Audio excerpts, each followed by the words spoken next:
Whatever. Um, yeah, like what are our downloads off of Hackage at least? 75 total, 42 in the last 30 days, so it's picking up.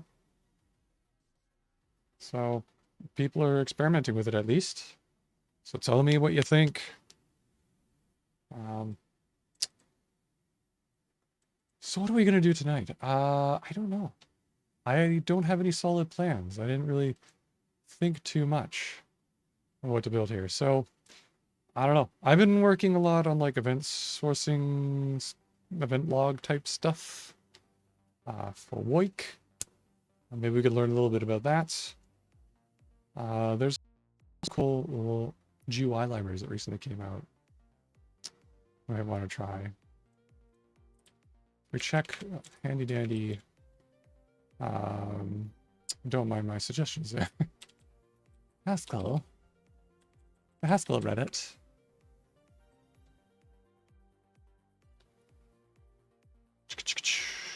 Somebody recently released Monomer? A GUI library. Okay, maybe it's not there anymore. It's got pushed down. There we are. Might be able to mess around with that.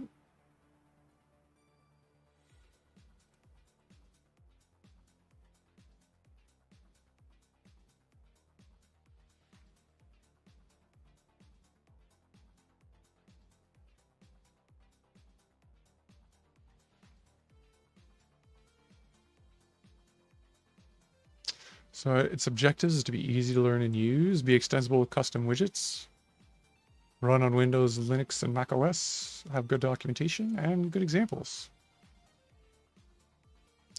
Who cares about being native? Okay.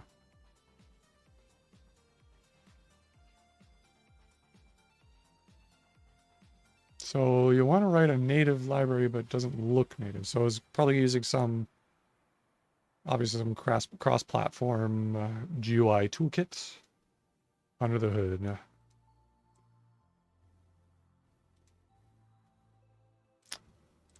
I probably said it in the announcement.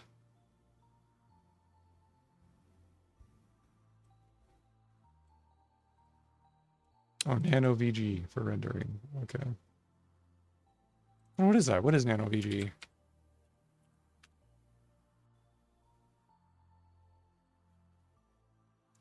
OpenGL. Okay. Cool, cool. So this looks like a kind of a retained mode style graphics drawing library based on OpenGL. Cool, cool, cool, cool, cool.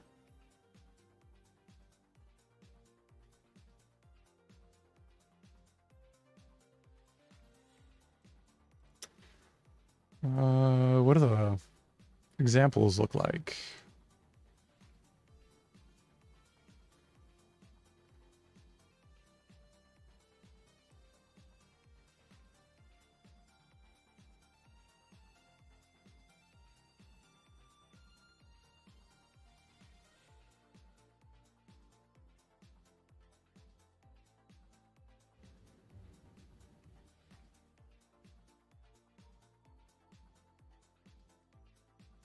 Neat.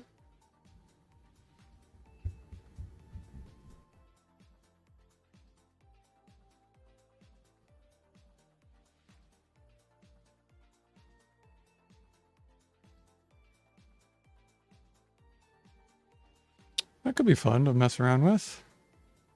What do I got to try this out with? Maybe we could stick this on the adventure game engine I've been working on kind of like half-heartedly.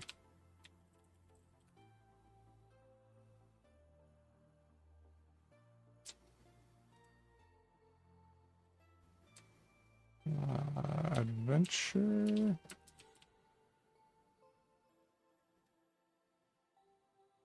Yeah. I wonder if this engine would be... We could integrate it.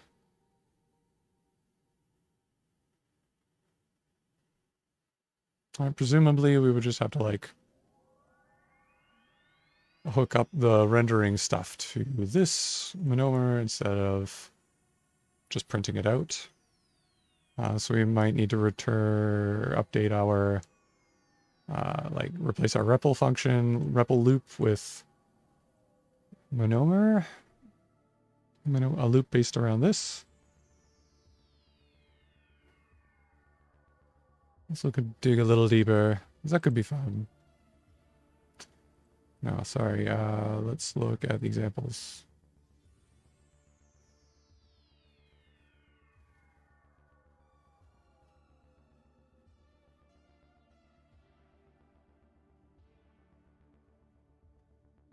Pretty straightforward looking API.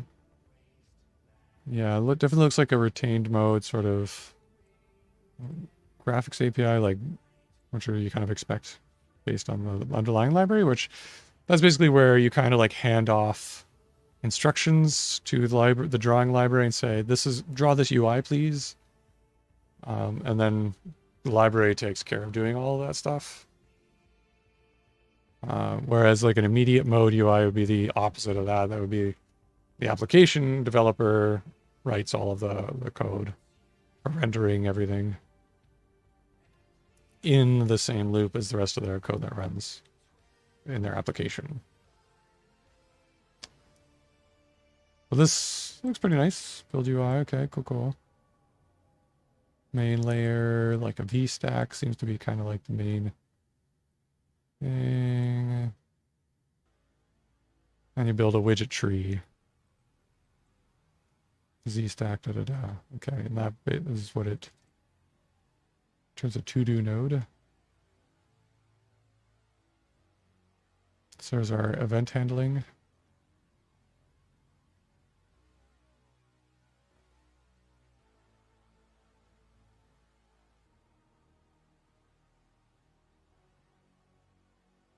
Cool.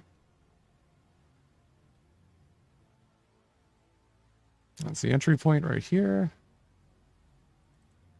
Start app.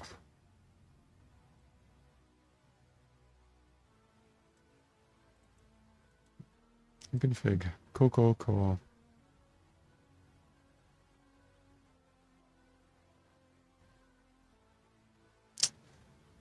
Yeah. All right. Let's try adding a GUI to Adventure Engine. Why not? What kind of widgets we got? If we've got like a scrolling text box and an input box, it's pretty much all we need so far to get like a minimal thing going.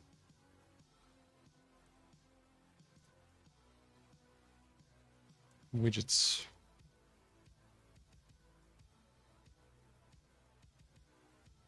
Singles, maybe?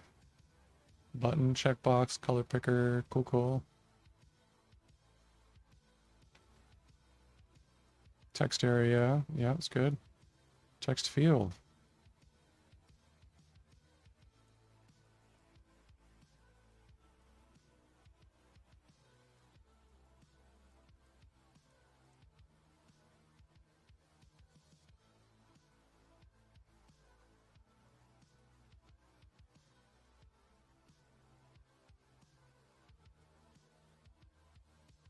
Cool, text area, that's awesome.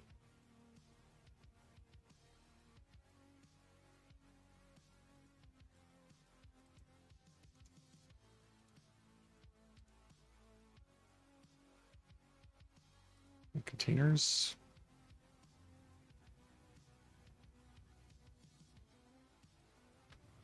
Scroll.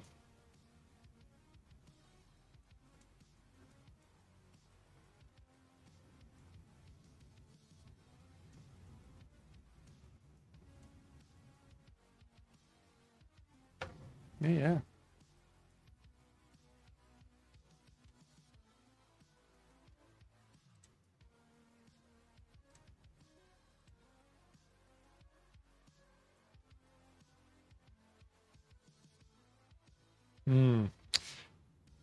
The tricky part with this would be setting up my development environment here so that when we run Adventure Engine, it shows up in Windows because I'll be developing in WSL2, which is kind of a pain at the moment for that because I'd have to set up all the X Windows stuff. What's going on, Peak 9117? More Haskell. Welcome to the chat, friend. Good to see you. I'm thinking about maybe working on this, but I'm kind of like, maybe next time we'll do this. We'll plan this a little bit because I'm gonna have to mess around with desktop-y things and windowing things and X-server-y stuff to be able to do this. So next time. Cow. But that's Monomer, GUI library for Haskell. Looks awesome.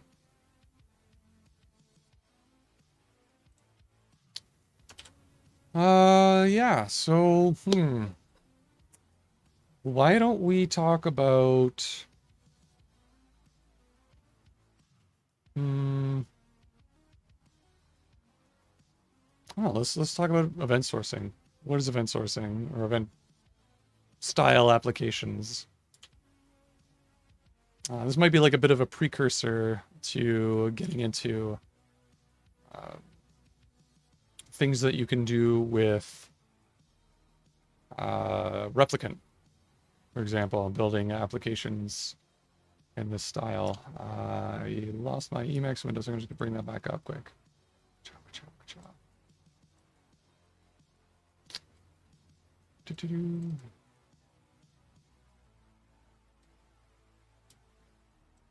Bam. Okay.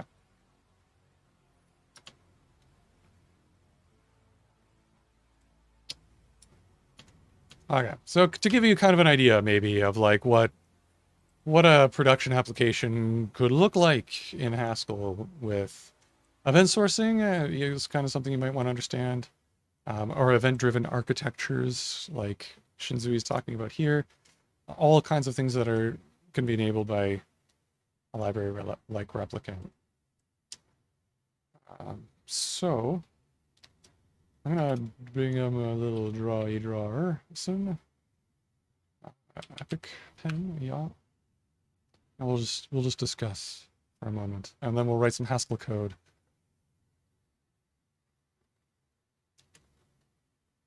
Cool. So, what is an event sourcing architecture, event-driven architecture? Why would you want to build an application this way? So imagine with me now that we have some kind of system where we want to have a user able to log into a control panel where they can provision, say, like network resources, like a router, okay, like a network router, right? That might be like a virtual router, something that we could use in like Amazon AWS, right? So not a physical one, but we can sort of think of it maybe like a physical one. But we would presumably have an API where we could like ask AWS to provision a router for us. We could update that router and change its settings, things like that, right? So if I want to model this router, there's it's kind of a stateful sort of thing. First of all, this router itself has a bunch of properties. Like it'll have, maybe we'd have a name for it. We could have its MAC address, right? And we could configure the router's, I don't know, list of subnets. And we could have like an admin user and password and credentials. Credentials, logins, all kinds of things. And you might have like a record for that, all that information about a router.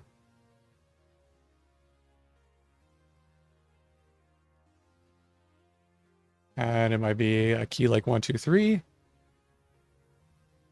All right. Pop, pop, pop, pop, pop, pop, pop, pop. Now, in a traditional application where you have these database, this would be like a row of a database in a database and a table full of routers, right? And your MAC and whatever, blah, blah, blah, blah, blah. Right? And you'd have like a table full of routers. That's my table of routers. Bop, bop, bop, bop. And this would be like just one row in here. And so you might build an application on top of this that mutates these rows. So when like a user says, change the router MAC address or add a new subnet to my router, right? Your application code might come in and say, just overwrite. Like it would just update this little value here and change it, right? And that's what the user wants. They want you to update the MAC address, whatever. You know? And so you do it. That's a pretty typical application you might go for. But there's another way we could model this. All right, we could model this with the events. Let's keep this routers table. Let's keep the router, right, and all that stuff. But the things we do or a user does with a router over time, and we do on the back end to like call into AWS to provision that router, to check its state, like is it provisioned yet? Have you finished? Have you added the subnet that we wanted to add to it? Things like that. They happen over time, right? It doesn't happen instantaneously. And, you know, that's kind of thing. Like, so the little happy user might come in and say like, give me a router. So we had to have like create a router.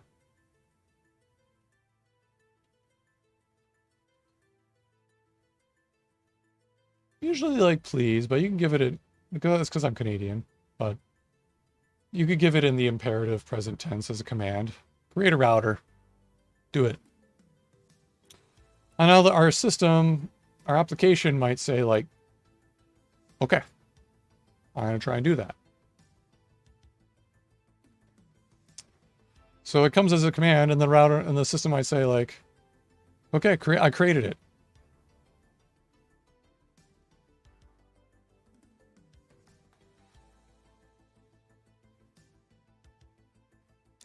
And then the user might say like, hi man, add this subnet.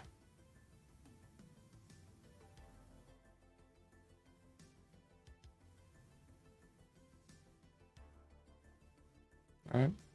Whoop. That's my fantastic comic book bubble.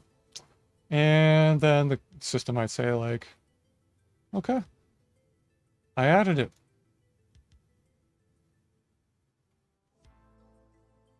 Boop. Right, and this sort of interaction happens over time. So time like 1, over here, you know, we gave the command, create a router, and as a response, the system created the router, right?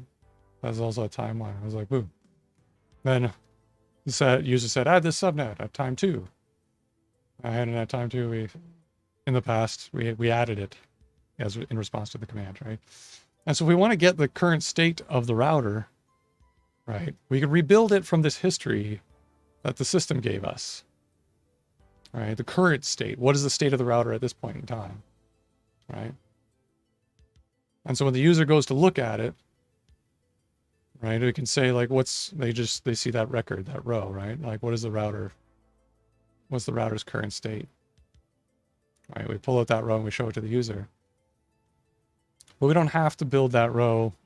Like, we don't have to just do that as a bunch of mutations when we do these actions. Instead, we could also recreate that row, that data in that row, from the list of events, these sort of things that we did in response to the user's commands. And that's the idea with event sourcing. The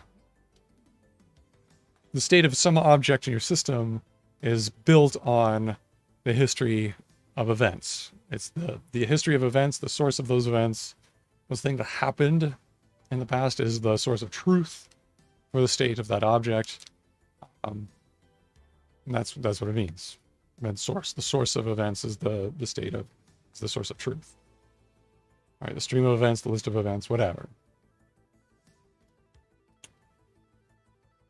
So I'm going to come out of my whiteboard mode. Now we're going to write some Haskell code to show kind of like what that would look like in Haskell, how you could do that in Haskell code. Cool. There we go. So I'm just going to go over here and just open a little file. Just call it eventsource.hs. We'll stick with the router metaphor.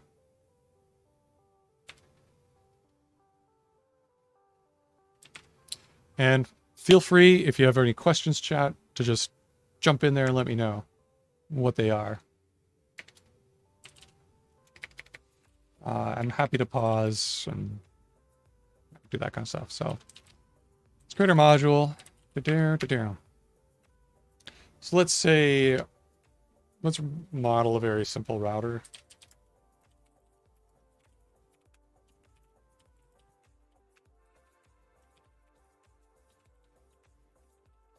We'll give it a nickname. The router would have like a MAC. Let's just pretend that's a string. It's not. And subnets.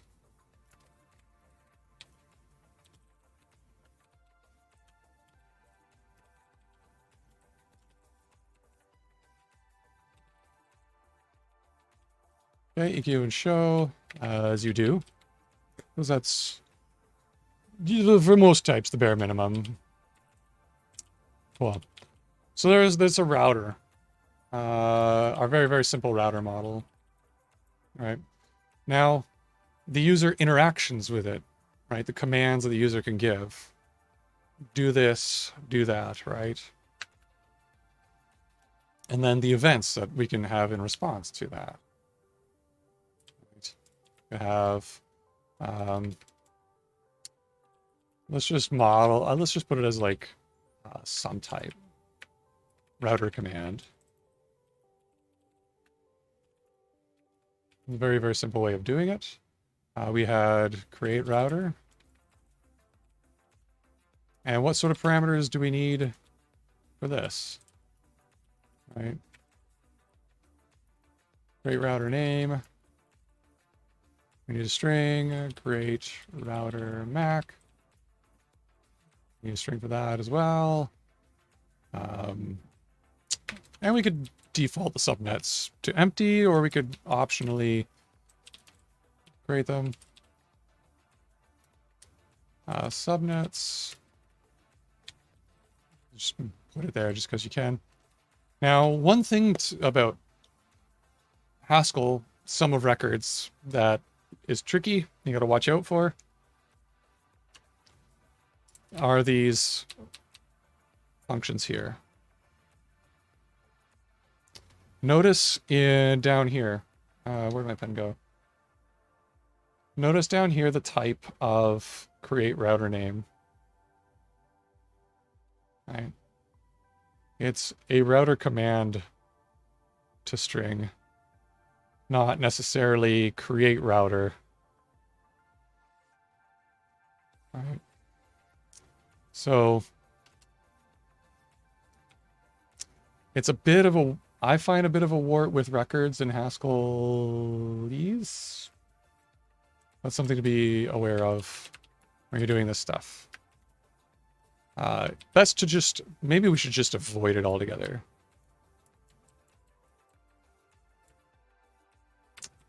One way we could do that is we could break out this record here.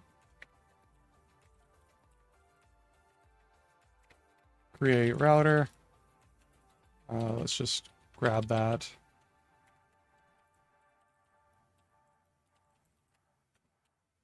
All right, put that over here. And drive our classes on it. So,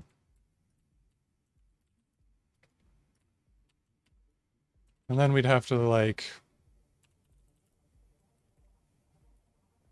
create router, create router like this.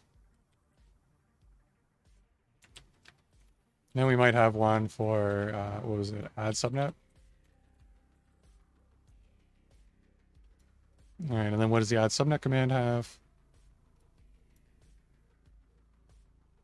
All right, it's going to need router ID and all that sort of stuff. Add a subnet.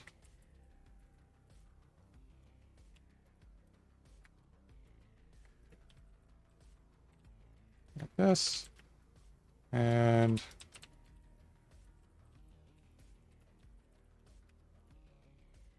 add subnet address.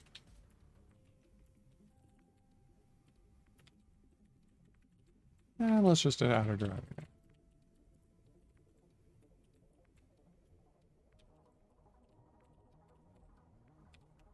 So this isn't too bad, I think, but pretty straightforward and simple, right? You give your commands like this, or something like this, anyway.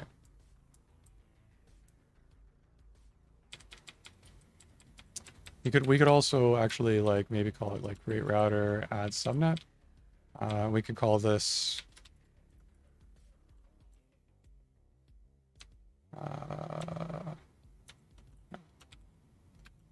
let's call it create router params. So that's kind of really what it is.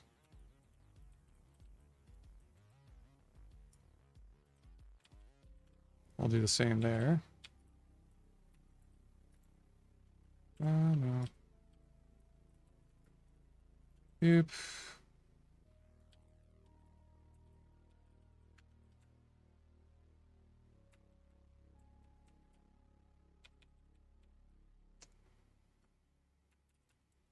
Yeah.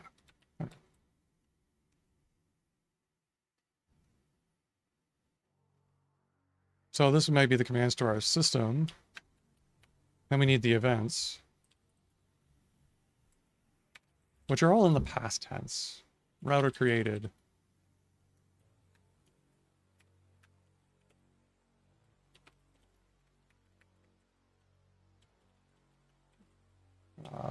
Response. So when we create a router, could probably just new type this because it's just going to be an ID.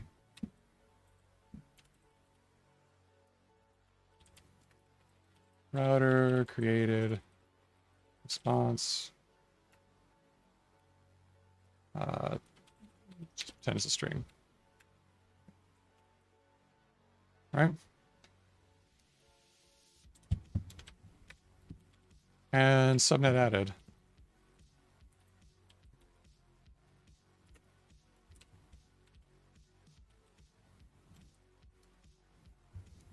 And that's going to be have an address, which we decided is just going to be a type string for now. Whatever. So not a very big domain so far, but we can modify this. We can work with this. So the other part of it is, okay, now how do we build up the state of a router from these events?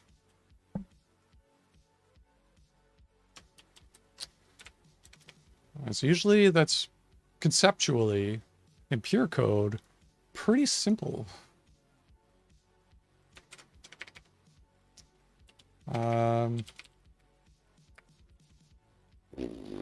What should we call it though? That's the thing. In where a lot of this, some of this literature comes from, I don't know if you want to call it that. It's called domain-driven design. A lot of this stuff comes from that. Not necessarily a domain-driven design, but they call it projections and aggregates and stuff there. I'm gonna... Yeah, create a project... Yeah, I don't know. Router projection. Doesn't make a whole lot of sense. Get router. Takes the list of router events, which we don't necessarily have at this point yet. So I'm going to leave like that there. And this should get to a router.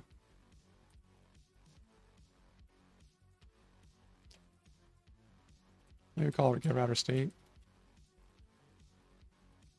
So we still have to put these events in kind of like some type like we did for the router commands.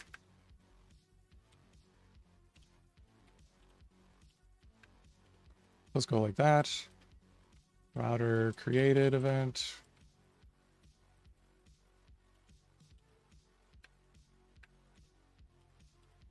Router. Our subnet added.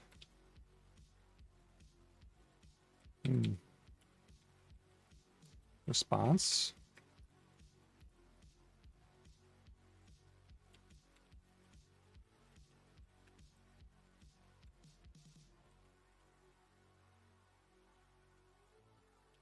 Cool.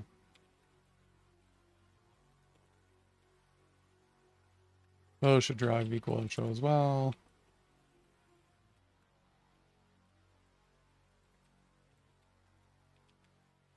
So then we can do list of router events.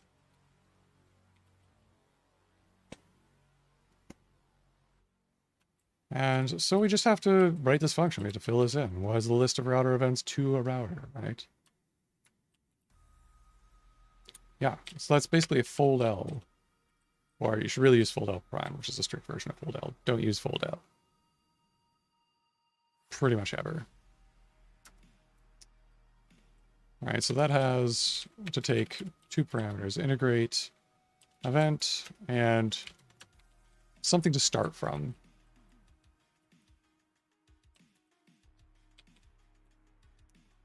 Now, initially, right, we haven't processed any events.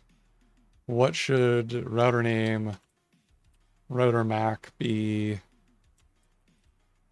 subnets, that kind of thing, right? Yeah, we could have like a default router here.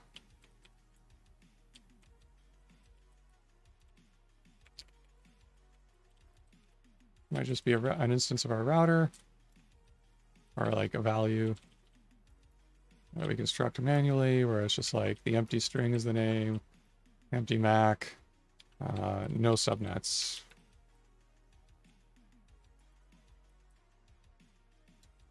There's a couple of type errors here. We just have to fix that.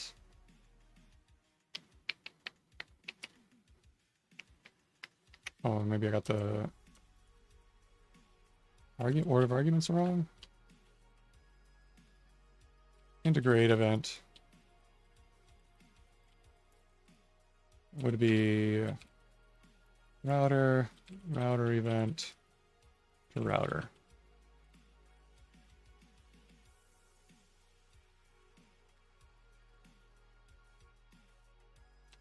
Okay, import data.lists. The fold L prime. Yeah, I had the arguments right. The first time I just didn't have it imported, maybe. There we go. Better. So yeah, conceptually, it's just a left fold over all the events. We just build up a router, changing its fields based on the parameters we get from the different events.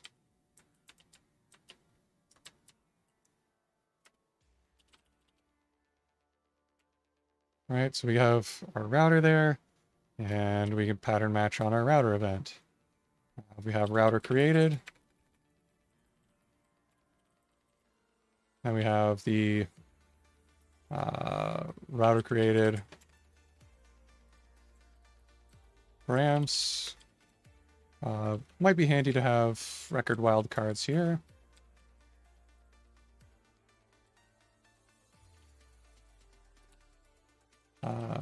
Maybe it's camel K, yeah.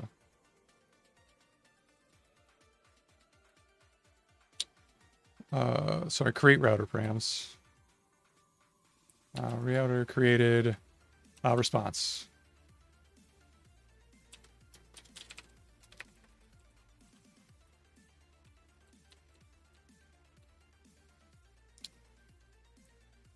Yeah, redundant bracket. Okay, cool.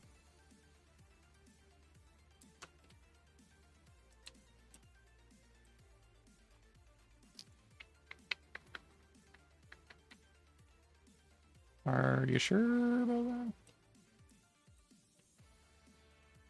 Oh, because it's a new type. Of course.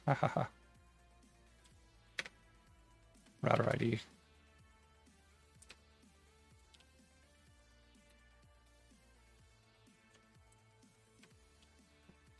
Right, so if we have a router ID, then we just do the router,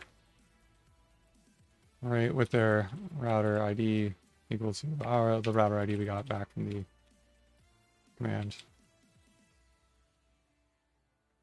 That's right, it's router, sorry. Ooh,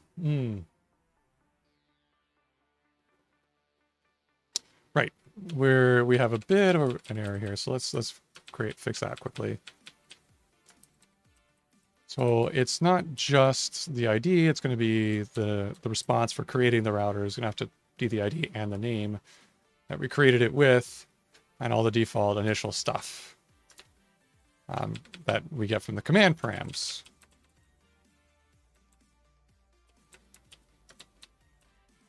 So let's turn that from a new type to a data. Let's make it a record.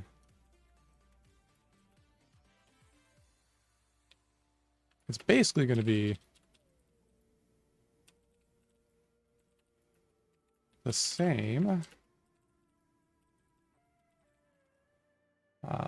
except we're going to have the ID in there.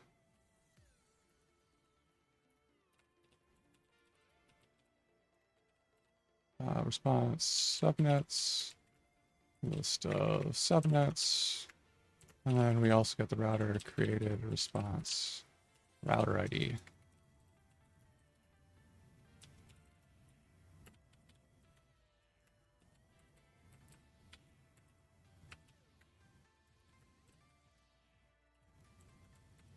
Probably also want to add that here.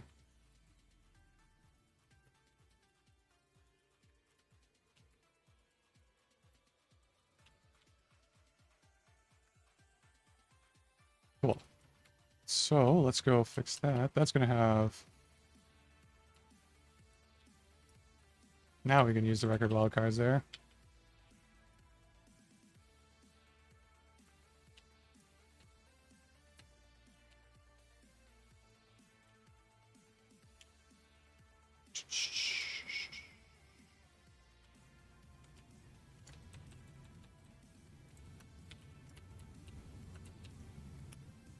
We put router. Let's pull this over to the left. Just make it a little nicer. So the router created a response, router ID, router name.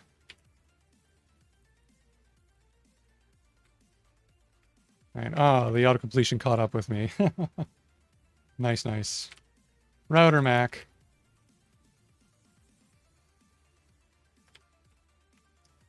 And router subnets.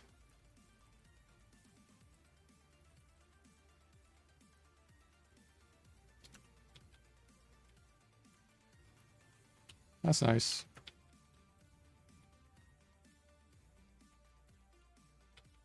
So when we get the router created event, we basically populate all the stuff in the beginning. This is the initial state of the router. It was created.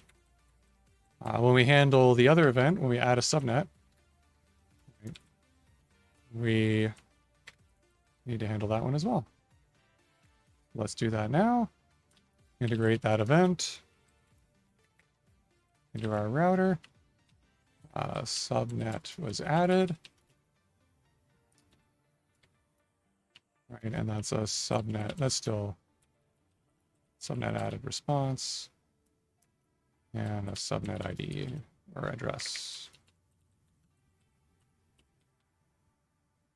I think that's what we did, right? Yeah. Kind of just... Could be an address, could be an ID. Probably an ID. And we do the same thing.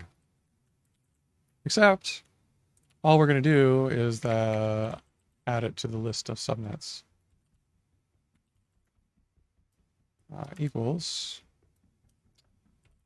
the router subnets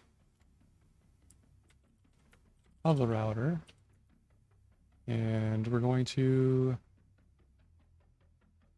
append on our subnet.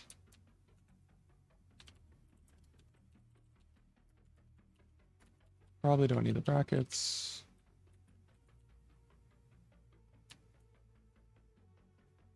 Yeah, we got that. What's the problem here? Oh, just spelling mistake. Cow.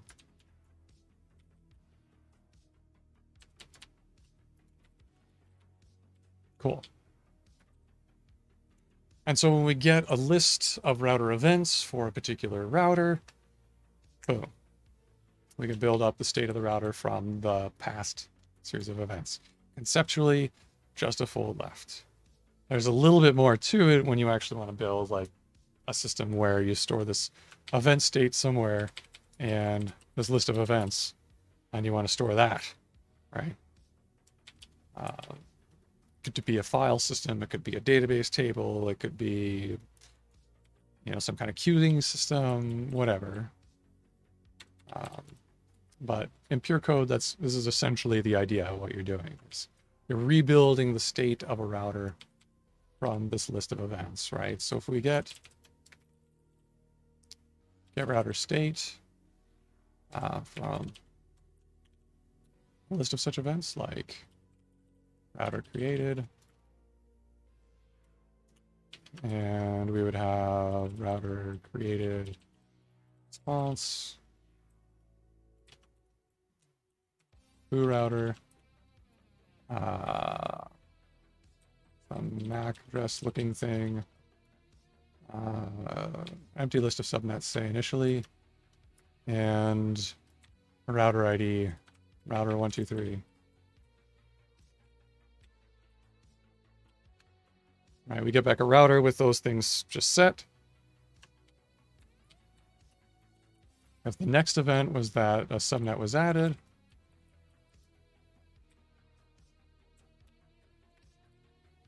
I don't know, 0.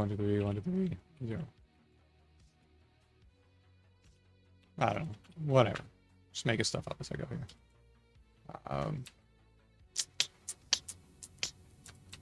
Yeah, something was added. Subnet added response. Sorry, that's what it should be. And now we can see the final state of the router includes that subnet.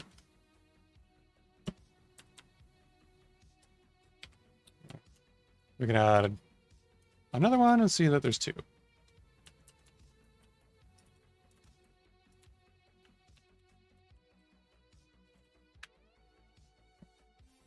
All right.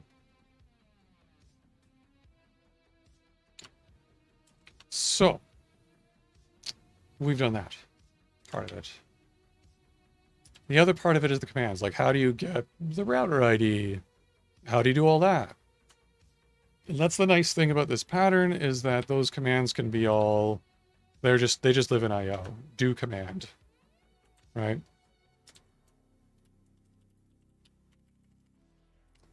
So this is all event handling.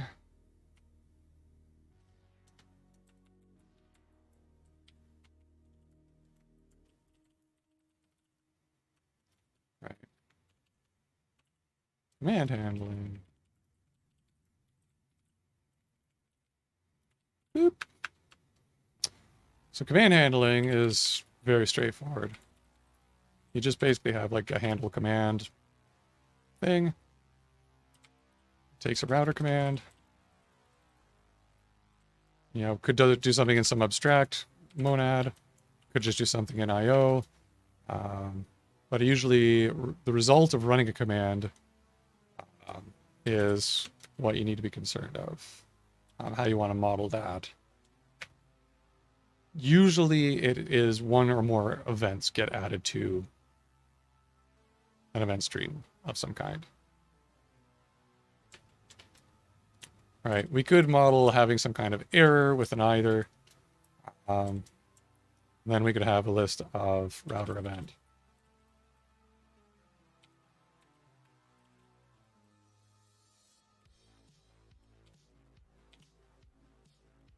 And that's pretty much the gist of it. Now you might have your IO action just add them directly to the event, wherever you're storing them, on the file system, on the database, whatever.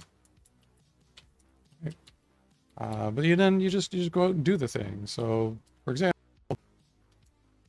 let's do create router. And then we have the create router params.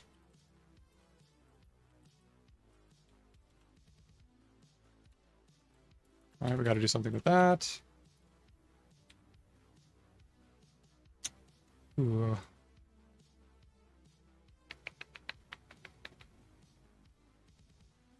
Unfold handle command.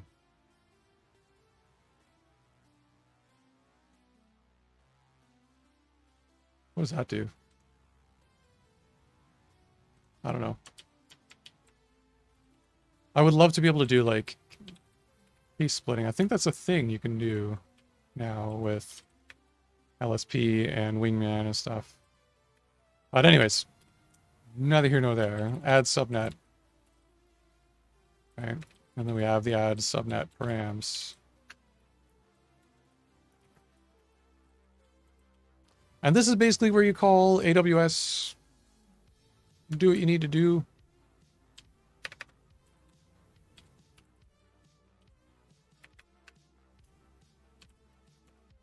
Right.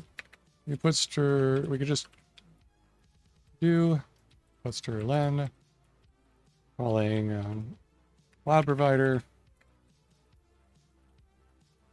to create router. All right, we could print out our params, whatever. The idea is that at the end of this, if successful, we just return the list of router events, which would be router created.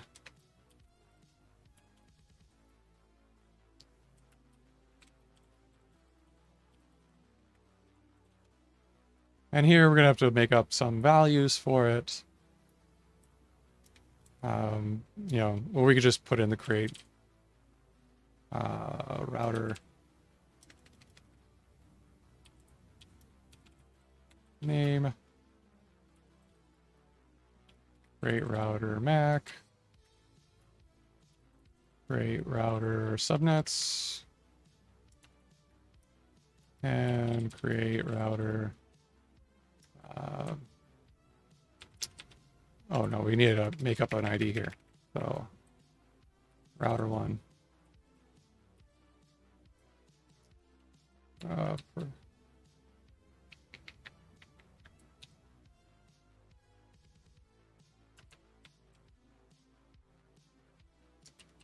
Oh, we need to put it right.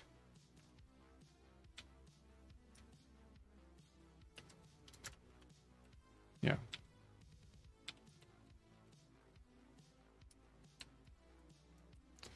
Pull that to the right. Or to the left.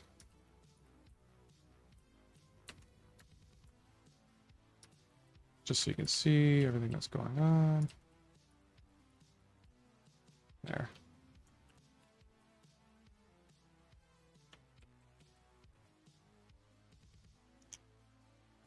All right, so we had to just because it's an example in demo code or whatever, we generate a router 1, but presumably we would call our API to actually go create the router. And then we return a list of events. You know, if the response was successful, the router was created. Right? If we did get an error response, right, we can return that right away. Instead of, you know, we could log maybe the error state to the event store if we wanted to.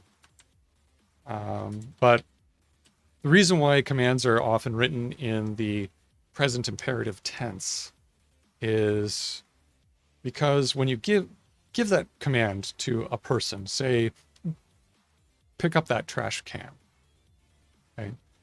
There's several things that could happen in reality, right? They might not be able to. They could say, it's too heavy. I can't, right? Or, no, I'm not going to do that. And same with your computer systems, your software, right? Exceptions can happen. I can't create the router right now. You've not paid your Amazon credits for the month or something. So on and so forth. Or, you know, there was a network partition and I never got a response. It timed out. All right, which is why you kind of have to, one way of dealing with that is having an exception type to capture those from the command perspective. So whatever's issuing the commands can handle that situation where they ask your system to do something and it couldn't. And then they can handle doing it, like, go pick up the trash. I can't, it's too heavy.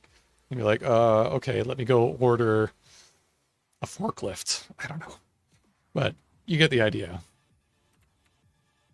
Hopefully. But if you don't, again, chat. Questions. Please. Similarly for adding the subnet stuff, right?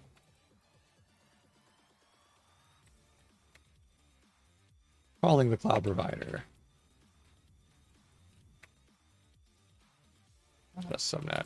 Which just reminded me that we probably need to have like a router ID in our params to this command so we know which router to add it to.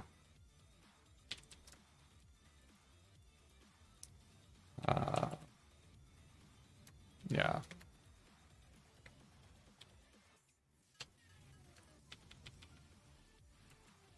Anyway. Subnet added. And so you write the events, they name the events in the past tense because they are things that have happened, right? Once you've added the subnet, you added it. Like there's no changing that happened in the past. The past is immutable. Right? So these kind of form like an append-only log of the things your system did over time as well.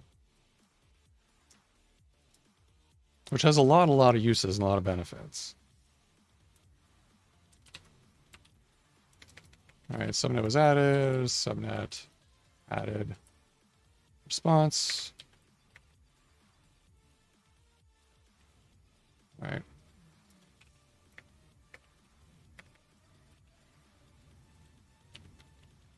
Well, it's been a while since I've done networking stuff, but there you go. All right, so subnet was added. Oh, we did add the router ID. There you go. Cool. So that's how you handle commands. You return them, or you write them to your event store and return them, whatever.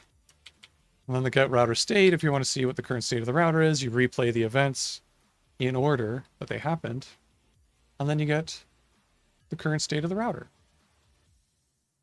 Pretty cool, right? So that's event handling, command handling, this kind of style of architecture in a nutshell. There's a lot more that goes into it. Like, you could imagine, say, a long-lived history of events with this router and this long saga of interactions the users had with it. It's their favorite router, and they've had it forever. They've added subnets, they've removed subnets, they've added administrators, they've removed administrators, they've changed administrator positions. Hey, Counttorin, nice to see you again. Thanks for popping by on the stream. We're just talking about event sourcing architectures and event-driven architectures and things like that in preparation for potentially building something with replicant.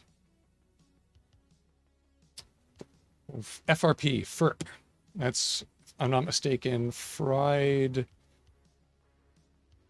reverse pickles or functional reactive programming. I love it. I think it's great.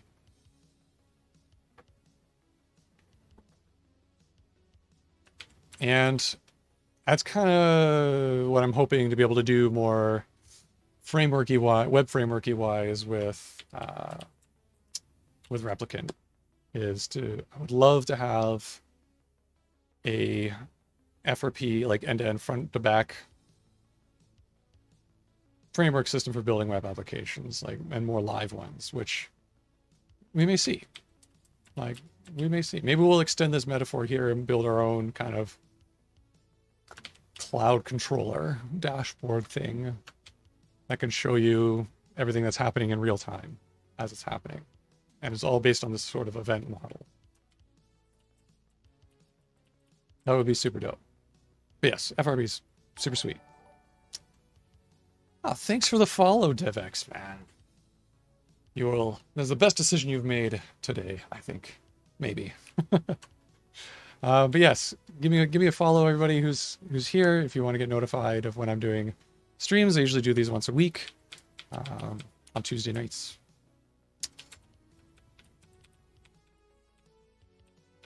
Yeah. So, all right, Count-Torn, nice to see you. Thanks for stopping by again. Yeah, so that's event handling. Why is event handling all super useful? Yes, long history. You have a long history of events. At some point in time, replaying all those events from your store, might take a long time to load them all, or if you need to restart your application, redeploy things, you want to change the schema of your events and change the types, right? You want to add like new fields to your response types to your events. That's all going to need considerations because you're going to be serializing those things and deserializing them and rerunning them through your fold. That's going to generate your router states. All that stuff has to be taken into account. So it's a whole bag of worms. Can get pretty complex. And I usually try and stay away from event sourcing as much as possible. But when it's useful, it's so useful. One of those things is for being able to do like real-time-ish UIs where you have like your control plane is just, or your data plane is just like your raw REST API where you show only your routers.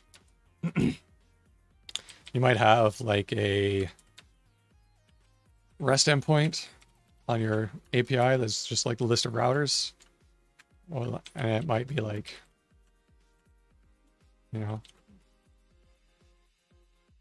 something like that. You can get like an individual router. And so that data plane, that REST API can just pull these cats up.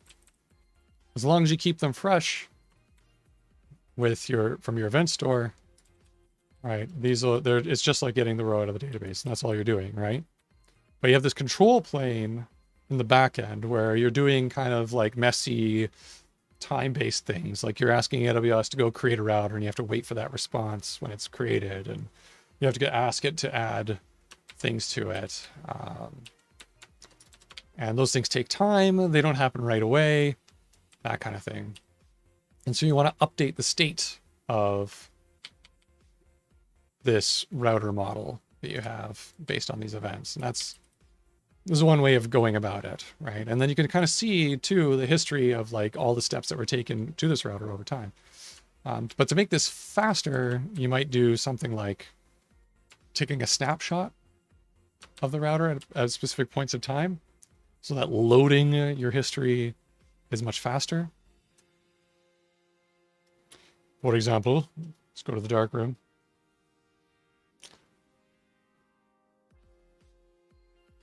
Right, you have event 1, event 2, event 3, event 4, event 5, so on to event n.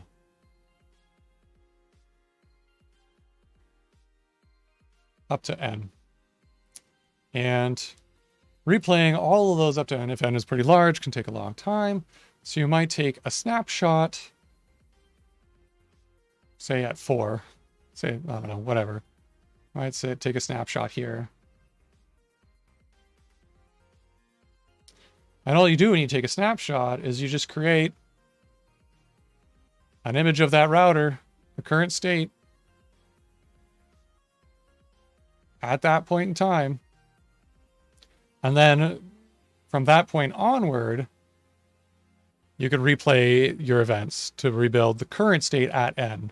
So instead of going from the beginning of time, you just start from 5 onward. And load your snapshot up and then play all the events from 5 onward on top of that snapshot to get the current state. That's something you might do to make things fast. Another advantage of having that event history is you can see the things that have happened. So if you have customers using your dashboard and they're like, hey, I created this router. It's not getting out of the provisioning state. What's going on with it? You could get a nice log for your support staff that says like, okay, the router was created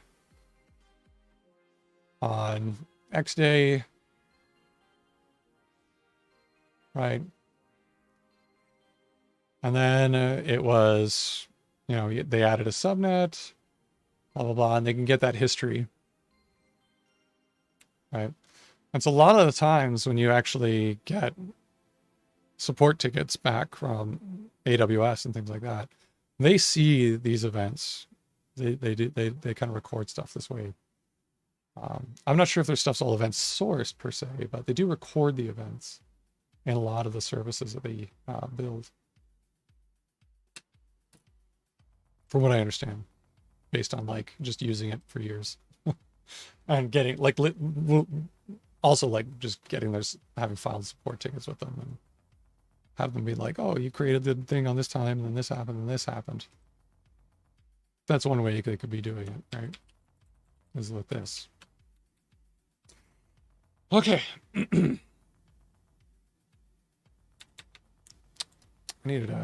don't have a juice or water tonight. My goodness.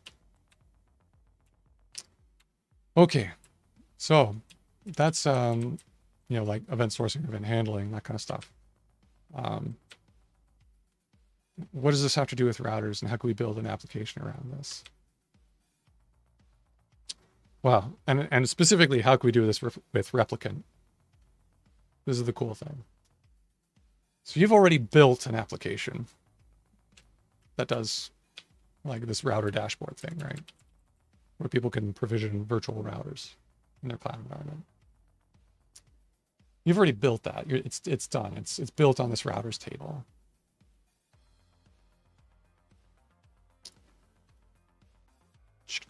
Like this, right?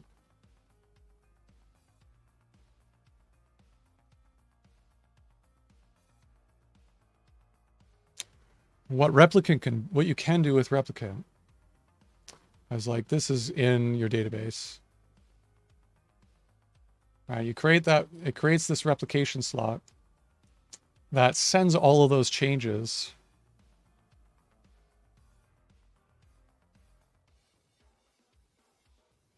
out to your Haskell program. All right, so this might be your Haskell program that was receiving this change. Right, what does that change have? It has like the table name. It's got the row ID. It's got all the information about what changed in it, right? Welcome back, Countorin. Right, so if you're using Replicant, you get these changes. You can map these changes. If you create a mapping from change back to your domain events, your router event,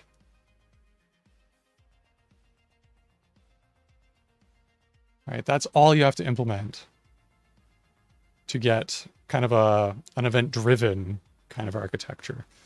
We're not necessarily treating the stream of events as the source of truth for routers. In an application architecture like this, we're still treating the database here as the source of truth, right? So this table is still the source of truth for routers, and your application that you've built that uses it, right, still writes to the routers table. It still mutates those things with updates, inserts, and deletes, right? But we just map those changes into events now, right? And now we can react to those events. So we could react to name changes, and we can map those to actual like commands to go do an call to AWS. Or you could even map them to commands.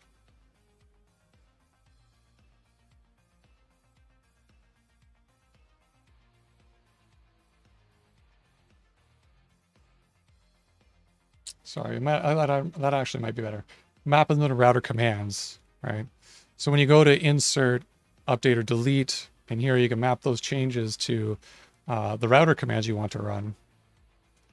Right? You call AWS, you write your command handler, it calls the API, it does what it does, it creates the event. You can write the event to an event store if you want, and that sort of thing, and then update. You know, the updates already happen on the router, but you can update the router state based on those events. You can have something else listening to it, that kind of thing. And so you can map those events back into mutations on the routers table. You can have like a separate routers events, things like that. A table that it can also write those events back to. And then foreign key them back to the original row that it came from. Then you can get that event history out of it without changing much about your application. Right? Even better, perhaps, is that you can publish those changes out to some kind of queue system like SQS or Kafka or whatever. Right? And then you can write services that listen to those events, those event streams for those changes themselves. Update caches, send emails, do your AWS calls for you, that kind of thing. Highly decoupled, highly scalable, small, right?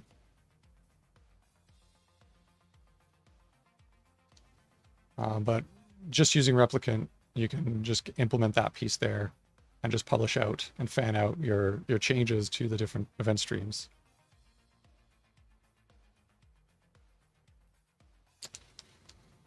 Whew. But yeah, that's pretty much it there. So yeah. Pretty cool, right?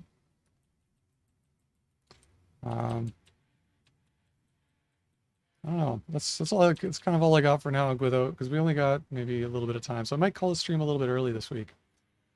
Unless anybody's got questions, they wanted me to dig into something a little bit more. Because there's a lot to talk about in this, but I hope it's been helpful.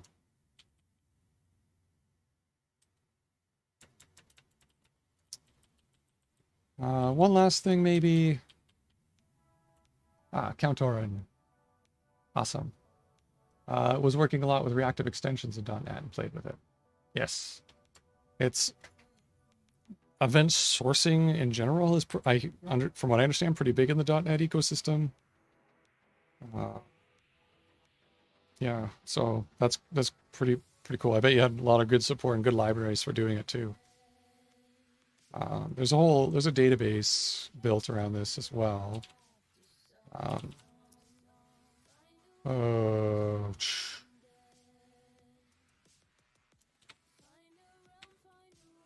Database.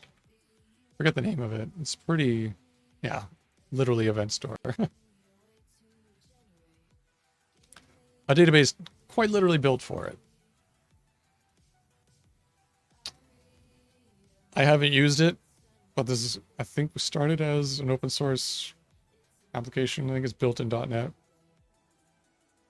So if you could build your application on this, looks pretty cool.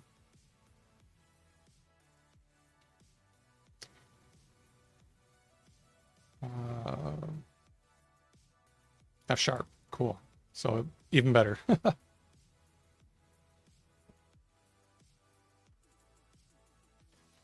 Yeah, very cool option. So I'm kind of like fishing for maybe a project we can build on top of, or maybe searching. I don't know if I'm fishing for, because I don't know if anything's gonna bite, but searching for a project we could do to build on top of Replicant, just to show, what could be done with this. One idea I kind of had was, I'm kind of interested in getting into like GHC development and like hacking on GHC itself. And it's a kind of a big project. And one cool project I had gotten into when I was trying to dip my toes into something big years ago when working on the Linux kernel, they used to have this site called the Udiptala Challenge. I don't know if it's still live. I think it went down.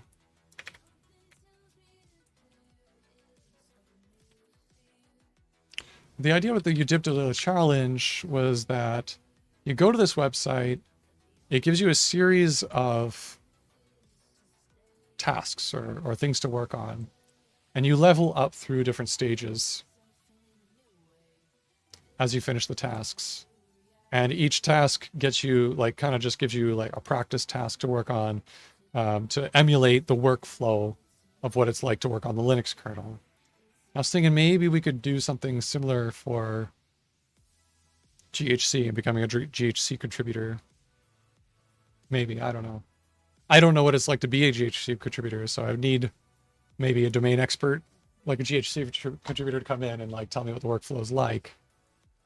If we could do something like this, but we could build a web app like this where we could show that that in action.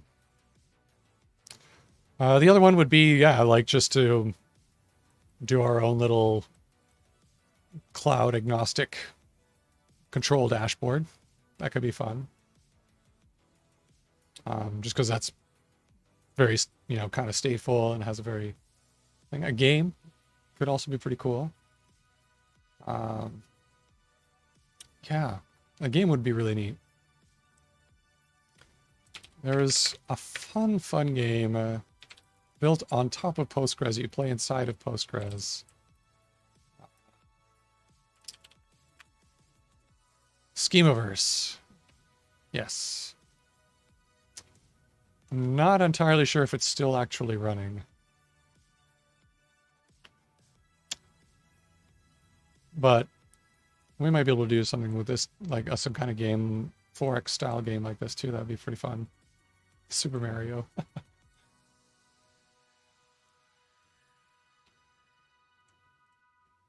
Yeah. So that's a possibility there that we could do.